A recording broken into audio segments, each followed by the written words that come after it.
నేను ఇది నాది, నేనును నాదితో కలిసి ఉన్నంతసేపు వీడి పేరు జీవుడే. వాడిని ఇంకా మార్చడానికి లేదు. ఎప్పుడైతే వీడు నాదిని వదిలేస్తాడో వీడేమవుతాడు? బ్రహ్మం అవుతాడు. అవుతాడా అంటే వాడు అప్పుడు కూడా బ్రహ్మముగానే ఉన్నాడు. అప్పుడు కూడా బ్రహ్మముగానే ఉన్నాడు. ఇప్పుడు ఎవరు ఎగిరిపోతారు? జీవ జగదీశ్వరుల్లో జీవుడు ఎగిరిపోతాడు, ఈశ్వరుడు మిగులుతాడు. ఈశ్వరుడే బ్రహ్మము. ఈశ్వరుడు అంటే వాడిని ఎందుకు అట్లా అన్నారంటే ఈశావాస్యమిదగం సర్వం. ఈశ్వరుడు అంటానికి వాడిని ఎందుకు పేరు పెట్టారు అంటే ఈశ. ఈశ అంటే వాస్యమిదగం సర్వం. ఇదగం ఈ ఈ ప్రపంచంలో ఈ సత్తులో సర్వం, సర్వమైనటువంటి సత్తులో అంటే సర్వమైనటువంటి వస్తువులో, మ్యాటర్లో సర్వమైన, సర్వం అన్నప్పుడు ఎప్పుడు మ్యాటర్ అని గుర్తుపెట్టుకోండి. సత్ అంటే మ్యాటర్, చిత్ అంటే ఎనర్జీ. అన్నిట్లో వీడు ఉంటున్నాడు. అందుకని వీడి పేరు ఈశ్వరుడు. ఈశ్వరుడు అంటే నెత్తిన ఒక గంగను పెట్టుకొని 2 పాములు వెళ్ళో వేసుకుని వాడు కాదు. ఈశ్వరుడు అంటే ఈశావాస్యమిదగం సర్వం యత్కించి జగత్యాం జగత్. ఈశావాస్య ఉపనిషత్తు ఆ మాట చెప్తోంది. యత్కించి జగత్యాం జగత్. కొంచెం ప్రపంచంగా నీకు ఏదైనా కనిపించినా, కొంచెం చిన్నదైనా కనిపించినా అందులో ఎవరున్నారు అంటే ఈశావాస్యం, ఈశ్వరుడే ఉన్నాడు. ఉండడం వల్లే వాడిని వసించాడు కాబట్టి వాడిని ఈశ్వర అన్నారు. దేంట్లో వసించాడు? వసించడం అంటే ఎగ్జిస్ట్ అవ్వడం. వసతి ఉండడం, ఉండడం అంటే ఎగ్జిస్ట్ అవ్వడం.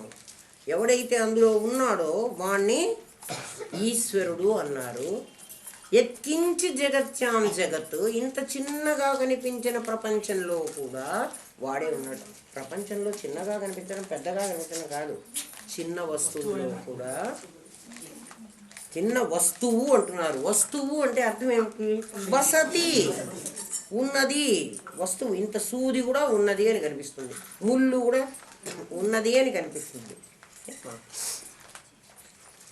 తేన త్యక్తేన భుంజీత మా క్వచిత్. వాడు ఏం చెప్తున్నాడంటే తేన త్యక్తేన, ఒరే నాయన అరటిపండు నీ చేతిలో పెట్టాను, తెలియని మూర్ఖుడైతే, తెలియని పసిపిల్లవాడైతే ఆ పండు యాజ్ ఇట్ ఈస్ నోట్లో పెట్టుకొని మింగుతాడు కదా, పండుని ఎట్లాగే కొరుకుతాడు కదా.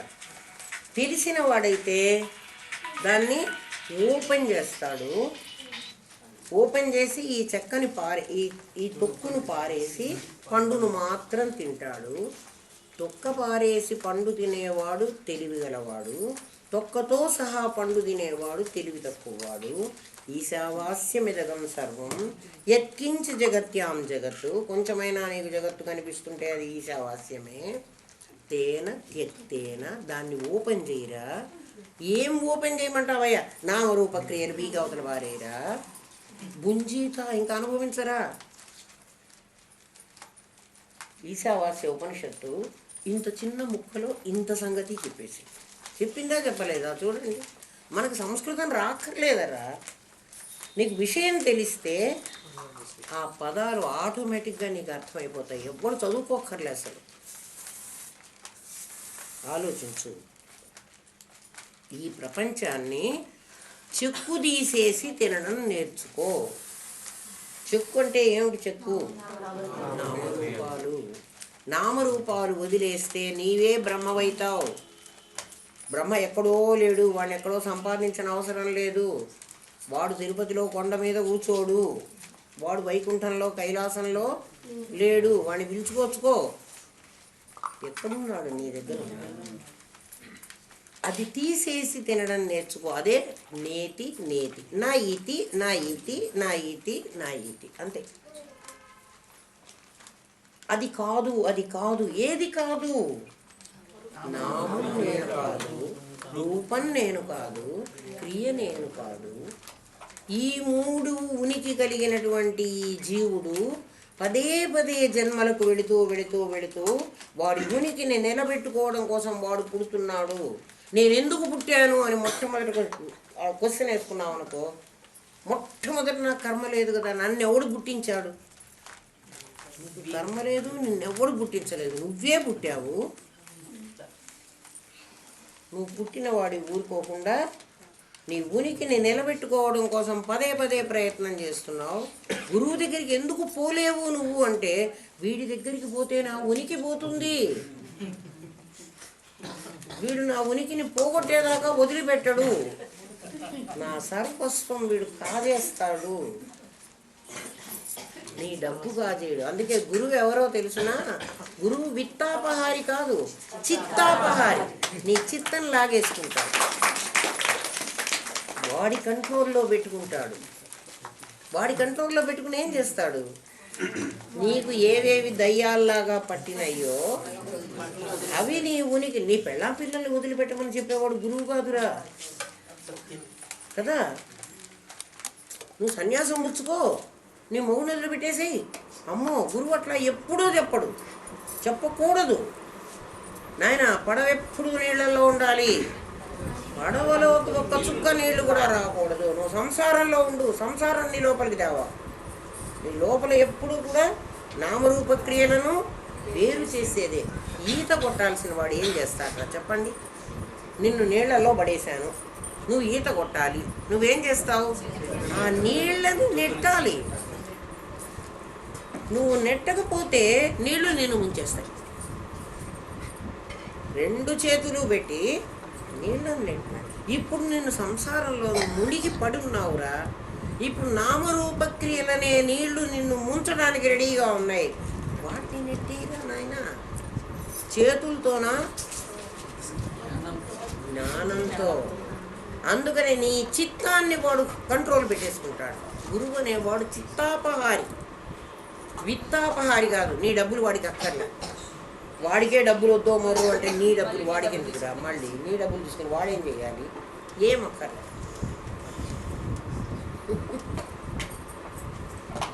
అందుకు వాడు ఏం చెప్తున్నాడు నీకు అంటే, నామరూప క్రియలనే వాటిని వేరు చెయ్యరా. నువ్వు నామరూప క్రియలను వేరు చేసుకుంటే నీ పెళ్ళాం పిల్లల్ని వదిలిపెడతావనే భయం నీకు లేదు. అమ్మో, గురువుగారి దగ్గరికి పోతే సంసారం వద్దని చెప్తాడు. సంసారం వద్దని ఏ గురువు చెప్పడు, అంటే నిజమైన గురువు అయితే చెప్పడు. అయినా నువ్వు సంసారంలోనే ఉండు. ఎందుకంటే సంసారంలో ఉండకపోతే మనకి ఇంకో కష్టం ఏంటో తెలిసిన, తెల్లవారులు వేస్తే అన్నమయ కోసం ఉంది, ప్రాణమయ కోసం ఉంది, మనోమయ కోసం ఉంది. మన దగ్గర 5 కోశాలు ఉన్నాయి కదరా. అన్నమయ కోసమేమో నాకు చలి పుట్టింది, నాకు ఒక రూమ్ అన్నా లేకపోయా, నాకు కప్పుకోవడానికి దుప్పట్లేదు, నాకు మంచం లేదు, నేను నేల మీద పడుకోలేను. ఎన్ని మాటలు మాట్లాడుతుంది దొంగది కదా. కంఫర్టబుల్గా ఉండాలి. దాన్ని కంఫర్టబుల్గా ఉండాలంటే నేను సన్యాసం పుచ్చుకుంటే ఉండలేను. దాన్ని కంఫర్టబుల్గా పెట్టు, అప్పుడే అది నా మాట వింటుంది. ప్రాణమయ కోసం నాకు ఆకలి అంటోంది, ఇవాళ పెట్టిందే రేపు పెడితే అది ఒప్పుకోవట్లే. రోజు అన్నం పప్పే పెట్టండి, నాకేం కూరలు పెట్టలేదు, ఏదో రకరకాలు. కాబట్టి దానికి సంసారం కావాలి. లేకపోతే నేను ఆ ఇంట్లో కూర వండుకుంటున్నారేమో, నాకు కొంచెం పెడతారేమో, ఆ ఇంట్లో పప్పు వండుకుంటున్నారేమో, కొంచెం నాకు పెడతారేమో కదా. నా దృష్టి ఎక్కడ ఉంటుంది? సంసారికి నాకు ఇంటికి వెళ్ళేటప్పటికి నాకు అన్నం రెడీగా ఉంటుందని వాడికి నమ్మకం ఉంది. సన్యాసికి లేదు. ఆయమ్మ భిక్షానికి పెడుతుందా, ఏమ్మ భిక్ష పిలుస్తుందా, ఏమ్మ భిక్ష పెడుతుందా, ఎవరు పెడతాడరా నాకు పొట్టక ఆకలి, ఇంకా కాసేపటికి నాకు ఆకలి అవుతుంది, అప్పుడు నాకు ఎవరు పెడతాడు, నేను ఆకులు తిని బతకలేను కదా. వాడికి నిత్య నిరంతరం తిండి గురించి ఆలోచన. అందుకని నేను సంసారంలో ఉండద్దని లేదు, సంసారాన్ని నీ లోపలికి రానివ్వ. సంసారం అంటే ఏమిటి? నీకు ధనేషణ, హరేషణ, ఈషణ అంటే నీ చేత కోరబడేది. అయితే ధనం అక్కర్లేదా అండి? నీకు పరిమితమైన ధనం చాలా, అపరిమితమైన ధనం అక్కర్లేదు. నీ పొట్టకు తినటానికి ఎంత కావాలో నీ ఇంటికి వచ్చిన వాడికి లేదు అనకుండా వాడికి పెట్టడానికి ఎంత. మా గురుదేవులు మాకు అదే చెప్పేవాడు, నాయన నీ ఇంటికి వచ్చిన వాడికి కాస్త కాఫీ అయినా సంతోషంగా ఇవ్వడానికి, అంటే వీడికి ఇస్తే నాకు రేపు కాఫీ ఉండదే అని కాకుండా అంత సంపద నీకు చాలు. అసలు సంపద వద్దని చెప్పరు. దానికోసం నువ్వు అన్యాయం పనులు, ఆ అధర్మం పనులు ఏవో చేసుకుని అవన్నీ సంపాదించుకొచ్చి నువ్వేం చేసినా కూడా ఏం లాభం లేదు. నువ్వు చాలా డబ్బు సంపాదించి నేను పెద్ద గుడి, కొంతమంది ఇప్పుడు కొత్తగా తయారయ్యారు, మా టెంపుల్ని రెనోవేట్ చేస్తున్నామండి, మీరందరూ డబ్బులు ఇవ్వండి. వాళ్ళ ఊళ్ళో టెంపుల్ని రెనోవేట్ చేస్తాడు వాడు, అంటే జీర్ణోద్ధరణ, పడిపోయిన దేవాలయాన్ని మళ్ళా పునః ప్రతిష్ఠించాలి. నేను అంటాను, ఒరే నాయన, ఒకప్పుడు అది దేవాలయం కట్టబడిందే కదా, అందులో విగ్రహాన్ని ప్రతిష్ఠించారు కదా, ఇప్పుడు అది పడిపోయింది కదా కదా కొంతకాలంలో అది పడిపోతుంది. మళ్ళీ ఇప్పుడు నువ్వు పునః ప్రతిష్ఠిస్తావు అనుకో, మళ్ళీ పడిపోదనే నమ్మకం లేదు కదా, పడిపోతుంది. ఈ పడిపోయిన పాపం అంటే దేవాలయాన్ని దానికి ఆ దేవుడికి నిత్య నైవేద్యం దీపారాధన లేనటువంటి స్థితిలో అట్లాడితే కదా ఇప్పుడు గుడి మళ్ళీ పునరుద్ధరించడం. అది ఎవడైతే చేశాడో ఈ పాపం వాడికి పట్టమన్నాడు. ఆ గుడి కట్టిన వాడికి ఎప్పుడో గుడి కట్టాడు వాడు, గుడి కట్టి వెళ్ళిపోయినాడు. పాపం దానికోసం వాడు ఆస్తులు కూడా రాసిచ్చి ఉంటాడు, దానికి తిండి పెట్టండి, ఆ దేవాలయానికి రోజు నిత్యం నైవేద్యం పెట్టండి అని. ఆ ఎవడో తిన్నాడు, ఎవడో అమ్ముకున్నాడు, ఎవడో కాజేశాడు, మొత్తానికి వాడి దేవుడికి దీపం లేదు, ఆహారం లేదు, నైవేద్యం లేదు, ఏం లేవు. ఇప్పుడు ఏమైనాడు ఆ దేవుడు? చెడిపోయినాడు, అంటే శిథిలమైపోయినాడు. ఇప్పుడు వాడిని మళ్ళీ పునరుద్ధరించావనుకో, నువ్వు పర్మనెంట్గా ఉంటావా? ఆ దేవుడికి ఇచ్చిన ఆస్తి ఇంకెవడు తినకుండా నువ్వు దానికి ఏదైనా ట్రస్టీని ఏర్పాటు చేసావు, ట్రస్టీలు కూడా తింటున్నారు, అదే తినేది, అది అందరూ. కాబట్టి నువ్వు పునరుద్ధరించి ప్రయోజనమే ఉందిరా. రిలేటివిటీ థియరీలో నీకు ఇది నష్టం కదా. జీవుడికి జగత్తుతో సంబంధం అంతా రిలేటివిటీ, సాపేక్షం. వీళ్ళు లేకపోతే వాళ్ళు లేదు, అది లేకపోతే వీళ్ళు లేడు. నేను చూడకపోతే ప్రపంచం కనిపించదు, ప్రపంచం కనిపించకపోతే నేను చూడను. సాపేక్షంలోకి వెళ్ళిపో, నిరపేక్షంలో నీకు రిజల్ట్ రాదు, సాపేక్షంలో నీకు రిజల్ట్స్ వస్తుంది. వచ్చిందని ఋషులంతా నిరూపిస్తున్నారు. అది మేము తెలుసుకున్నాను రా అని చెబుతున్నారు. అంటే ఎవరికీ తెలియనటువంటి విషయం అయితే ఇది కాదు. మరి నీకెందుకు తెలియదు? నా బుర్రకి ఎక్కదు. నీ బుర్రకి ఎక్కుతుంది, నువ్వు ఎక్కించుకోవడం. నా బుర్రకి ఎక్కదు అనే ఒక ఐరన్ కట్టెన్ వేసేసుకున్నా నా మీద, ఐరన్ కట్టెన్. ఇంకా అది ఉన్నంత వరకు నీకు ఎక్కదు. ఎందుకంటే నువ్వు కదా వేసుకున్నావు, నేను కాదు కదా వేసింది. నేను వేస్తే నేను తీసి పారేస్తాను. ఇంతగా నీ దగ్గరికి వచ్చి చెప్తుంటే, భగవద్గీత ఎవరింట్లో లేదర్రా చెప్పండి? భగవద్గీత లేని ఇల్లు ఉంటుందా?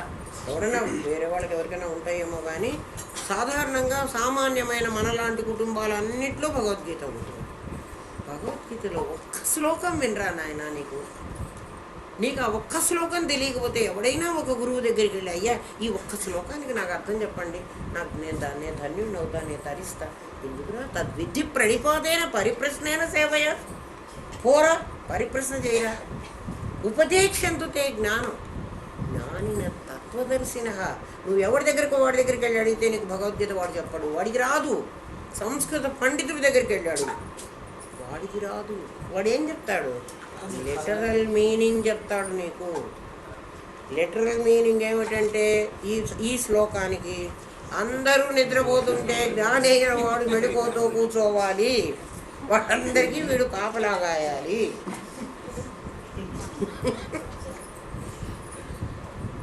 వాళ్ళందరూ మెడిపోతారు కానీ వీడు పడుకుని నిద్రపోవాలి.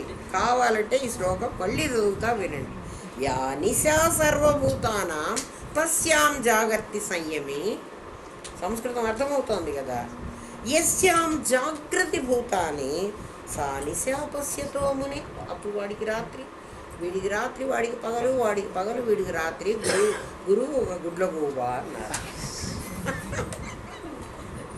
ఇదే చెప్తాడు మీకు వాడి దగ్గరికి వెళ్తే. తద్విద్ధి ప్రణిపాతేన పరిప్రశ్నేన సేవయ. వాడికి సేవ చేసి అడగండ్రా, వాడిని పరిప్రశ్న చేసి అడగండ్రా కదా. పరిప్రశ్న చేయి. నాకు తెలుసు అంటే నీకు వాడు ఏం చెప్పడు. అయ్యా నాకు తెలియలేదు, నాకు చెప్పండి. స్కూల్లో టీచర్ ఏం చేస్తాడు? ప్రశ్న వేస్తాడు. ప్రశ్నలకు జవాబులు టీచర్కి తెలుసు. వాడికి తెలిసి నిన్ను అడిగితే అది ప్రశ్న, వాడికి తెలియక నిన్ను అడిగితే పరిప్రశ్న. ఎవడైనా క్వశ్చన్ పేపర్ ఇచ్చాడు అనుకో, క్వశ్చన్ పేపర్తో పాటే వాడి ఆన్సర్ కీ ఇచ్చేసేయాలి వాడు. అంటే వాడికి తెలియకపోతే వాడు ఏమి ఇస్తాడు? క్వశ్చన్ పేపర్తో పాటే ఇవ్వాలి. పుట్టిగా మీ పేపర్ మీ దగ్గరికి ఇస్తున్నాడు కానీ వాడు ముందు వాడి దగ్గర కీ పెట్టుకుంటాడు. అందుకని అది పరిప్రశ్న కాదు. పరిప్రశ్న అంటే నాకు తెలియదు, మీకు తెలుసు, మీరు చెప్పండి అని వాడిని అడగాలి. పరిప్రశ్న సేవయ, సేవ చేసి అడుగు, పరిప్రశ్న చేసి అడుగు. వాడు ఉపదేశంతి, ఖచ్చితంగా ఉపదేశిస్తాడు అని చెప్తున్నాడు. నువ్వు అడిగితే వాడు ఉపదేశిస్తాడు. ఎవడు? తత్వదర్శినగా, తత్వము తెలిసి దర్శి. దర్శి అంటే వాడు చూడాలి. ఎవరిని చూడాలి? త్వమ్ముని చూడాలి, తత్తుని చూడాలి. అంటే ఎవరిని చూడాలి? జీవుణ్ణి చూడాలి. అట్ ద సేమ్ టైం వాడే బ్రహ్మమని వాడు డిసైడ్ అయ్యి ఉండాలి. వాడే నీకు చెప్తాడు. లేకపోతే ఈశ్వరుడా, వాడు ఎక్కడ కైలాసంలోనో వైకుంఠంలో ఉంటాడులే నాయన, ఉంటాడులే అంటే నన్ను నమ్మమంటున్నావు. నాకు అనుమాన ప్రమాణం, అనుమాన ప్రమాణం కూడా కాదు అసలు. అనుమానం ప్రమాణం అయితే పొగ ఉంటే నిప్పు రావాలి, అట్లాంటిది కూడా కాదు. ఉన్నాడు అని నువ్వు చెప్తుంటే నేను నమ్మాలనా? నువ్వు చూసావా? నువ్వు చూసావా అంటే వాడు మరి నువ్వు చూడండి నాకు వాడు ఉన్నాడు, నువ్వు నాకెట్ట చెప్తావు? నాకు కూడా ఎవడో చెప్పాడు అంటే ఎవడో పరంపరానుగతంగా వాడు చెప్పాడని వీడు చెప్పాడని వాడు చివరికి అందరూ. అది ఎట్లాగంటే ఒకడు దొంగతనం చేస్తాడట, వాడు పరిగెత్తుతూ ఉంటాడట. పరిగెత్తేటప్పుడు వాడు ఏం చేస్తుంటాడు? దొంగ దొంగ అని అరుస్తూ పరిగెత్తుతాడట. ఎందుకంటే వీడే దొంగ.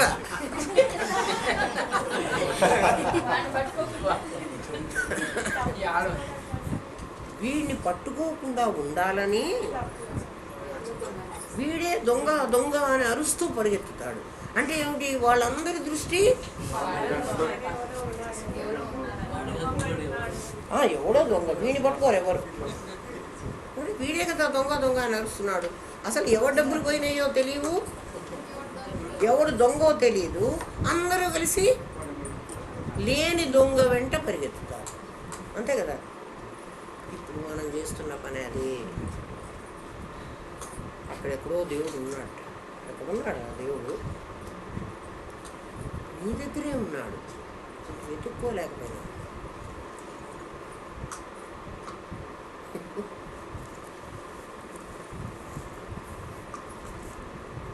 అందుకని 69వ శ్లోకం ఇంత చెప్పాల్సి వచ్చింది కాబట్టి నిన్న క్లుప్తంగానే చెప్పాను మీకు. ఇప్పుడు అర్థమైపోయింది కదా. వాడు అటువంటి వాడు జ్ఞాని, వాడి దగ్గరికి వెళ్ళు, వాడు ఎలా ఉంటాడో 70వ శ్లోకంలో నిన్నట్లాగే 69 చెప్పినట్టే 70 కూడా ఇవాళ కొంచెమే చెప్పగలను నేను. అపూర్వమానం అచల ప్రతిష్టం, అపూర్వమానం అచల ప్రతిష్టం సముద్రమాపః ప్రవిశంతి యద్వత్ తద్వత్ కామాయం ప్రవిశంతి సర్వే స శాంతిమాప్నోతి న కామకామి. అపూర్వమానం అచల ప్రతిష్టం. ఎన్ని నదులు వచ్చి సముద్రంలో చేరినప్పటికీ, సముద్రం ఉంది, దాంట్లోకి కృష్ణ వస్తుంది, గోదావరి వచ్చింది, తుంగభద్ర వచ్చింది, ఇంకేవో వచ్చినాయి. అన్ని నదులు, నది నీళ్ళంటే ఎన్ని కొంచెం నీళ్ళ, ఒక్క నీళ్ళు వచ్చి మనకు తుంగభద్ర వరదలు వస్తేనే మన ఊరంతా మునిగిపోయింది, మనం అంతా మునిగిపోయింది. అటువంటి నదులు, అనేకమైన నదులు వచ్చి నదీనాం సాగరో గతి, నదులన్నీ సముద్రంలో కలుస్తాయి. అది ఏ సముద్రం అన్నా కానీ. మనం పేర్లు పెట్టుకున్నాం, ఇది బంగాళాఖాతం, ఇది అరేబియా సముద్రం, ఇంతవరకు పసిఫిక్ మహాసముద్రం, ఇంతవరకు అంటార్కిటిక్ మహాసముద్రం, ఇది ఆర్కిటిక్ మనం పెట్టుకున్నాం. కానీ సముద్రం అంతా ఒకటే, అవన్నీ నీళ్ళు. భూమి కొంత భాగం ఉంది, ఆ కొంత భాగం భూమిని ముక్కలు ముక్కలుగా చేసుకుని మనం ఖండాలుగా విభజించుకుని, అట్లాగే సముద్రాన్ని కూడా విభజించాం. మన ఊహా విభజనే. ఇంతవరకు పసిఫిక్ మహాసముద్రం, ఇంతవరకు అంటార్కిటిక్ మహాసముద్రం ఎక్కడన్నా ఉందా? లేదు. ఊరికే జాగ్రఫీ మాస్టర్ చెప్తాడు, ఈ రేఖాంశం దగ్గర నుంచి ఈ అక్షాంశం వరకు ఇది ఈ సముద్రం, ఇది ఈ సముద్రం, ఇది ఈ సముద్రం అని చెప్తాడు మనకి. మనం కూడా అట్లా ఆయన చెప్పినట్టు ఏదో దొంగ పరిగెత్తినట్టు అంతే ఇస్తారు. టీచర్ని నేను విమర్శించట్లేదు, కానీ మా మాస్టర్ గారు చాలా మంచివాడు, వీరభద్రయ్య గారిని మాకు జాగ్రఫీ చెప్పేవారు. పొరపాటుగా కనుక మనం ఒక లొకేషన్ని ఇంకొక చోట చూపించామంటే పెన్సిల్తోనే పాయింటర్తో చూపించాలి కదా. పొరపాటు నీ ఇష్టమా, ఒకటి రాజ్యాన్ని ఒకటికి అంటగట్టి పారేస్తావు. తిట్టడం కాదు, వేళ్ళు విరిగేటట్టుగా కొట్టేవాడు. వేళ్ళు ఇట్లా పెట్టాలి, పెన్సిల్తో ఇక్కడ కొడితే ఎంత నొక్కుంటుందో మీరే చూడండి. అందుకే బాగా గుర్తుంది వీరభద్రయ్య మాస్టర్, ఇప్పటికి కూడా గుర్తున్నారంటే అట్లా. ఇవన్నీ ఊహారేఖలు. నిజంగా సముద్రాన్ని విభజించడానికి వీల్లేదు. మనం అందుకని వచ్చి బంగాళాఖాతంలో కలుస్తోందన్నా, అరేబియా సముద్రంలో కలుస్తోందన్నా, నర్మదా తపతి అక్కడ కలుస్తాయి. అట్లా కలుస్తాయి అన్నా మనమేమి దాన్ని ఆలోచించక్కర్లేదు. బంగాళాఖాతంలోనే కలవాలి అని అట్లా లేదు, అన్నంతా సముద్రమే. సముద్రంలో అనేక నదులు ప్రతి క్షణము వచ్చి పడుతున్నాయి. 365 రోజులు అయినా సముద్రము అన్ని నదులు వచ్చి పడితే సముద్రం 1/2 ఇంచు కూడా పెరగదు. అపూర్వమానం, అచల ప్రతిష్టం, హద్దుని మీరదు. దానికి లెవెల్ ఉంది, హద్దు ఇంతవరకు. ఆ హద్దు దాటి రాదు. ఎందుకు దాటి రాదండి? సునామీ వస్తే రాలేదా? సునామీ వచ్చినప్పుడు ప్రత్యేకమైన ఆ ప్లేట్స్ కదిలి అది ఒక ప్రమాదమైనటువంటి ఇది వచ్చింది.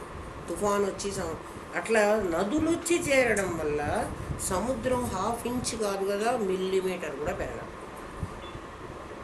ఎన్ని నదులు వచ్చి పడ్డా దాని హద్దు మీద అచల ప్రతిష్టం. దాని హద్దుని అది దాటదు. ఏ హద్దులో ఉందో ఆ హద్దులోనే ఉంటుంది. అక్కడి వరకు భూమి, ఇక్కడి వరకు. చూడండి, హద్దు అంటే మనం బస్సులో పోతూ ఉంటాం. హైదరాబాదు 4 కిలోమీటర్ల దూరంలో ఉందని ఒక రాయి వేస్తాడు. ఈ 4 కిలోమీటర్లు ఎక్కడికి అంటే ఆ డిపో వరకు. అక్కడి వరకు కొలిస్తే ఖచ్చితంగా 4 కిలోమీటర్లు ఉండాలి. ఉండకుండా వాడి ఇష్టం వచ్చినట్టు వేస్తే అది నేనేం చెప్పలేను, కానీ అది పెట్టింది అందుకు. అట్లా ఉండాలి. అట్లా భూమి ఇక్కడి నుంచి ఇక్కడి వరకు భూమి, ఇక్కడి నుంచి ఇక్కడి వరకు సముద్రము అని వాళ్ళు మనకు లెక్క చేసి చెప్తే అక్కడి వరకు ఖచ్చితంగా భూమి ఉండి తీరాలి. అంటే సముద్రం ఆ హద్దు దాటి రావటం లేదు. లేకపోతే ఊళ్ళ మీద పడిపోతుంది. సముద్రానికి ఎవడన్నా చెరువు కట్టకట్టినట్టు కట్టకట్టారా? చెరువు కట్టలాగా సముద్రానికి కట్టలేదు. వంతెనలు లేవు, సముద్రం మీద వంతెనలు కట్టాలి ఎవరు? అంటే లోపల ఛానల్స్ కట్టాలి. ఇంగ్లీష్ ఛానల్లో ఒక ట్యూబ్ పోతుంది, రైలే పోతుంది, పోయొచ్చారు దాంట్లో, సముద్రం లోపలికి పోతుంది. సబ్మెరీన్లు ఎక్కడికి పోతాయి? చెట్లు కదా, దాంట్లో పొయ్యేవే కదమ్మా. సముద్రం మీద వంతెనలాగా బ్రిడ్జ్ కట్టలేదు కదా. సముద్రం అది అంతులేనిదైతే దానికి ఏం కడతావు? ఏం కట్టలేవు కదా. అంటే దానికి అపరిమితం అని చెప్తున్నాడు. అపరిమితం అని చెప్పక్కర్లే, అవతల ఒడ్డు దానికి ఉంది. అంటే అమెరికాలో ఒక ఒడ్డు ఉంది, ఇక్కడ ఒక ఒడ్డు ఉంది. అట్లా ఇంత మాయన భూభాగం. ఇక్కడ చెప్పదలుచుకుంది ఏమిటంటే, నదులన్నీ వచ్చి సముద్రంలో పడ్డప్పటికీ నిరంతరం పడుతూ ఉన్నప్పటికీ సముద్రం ఇంత కూడా పెరగటం లేదు, దాని హద్దు అది దాటడం లేదు.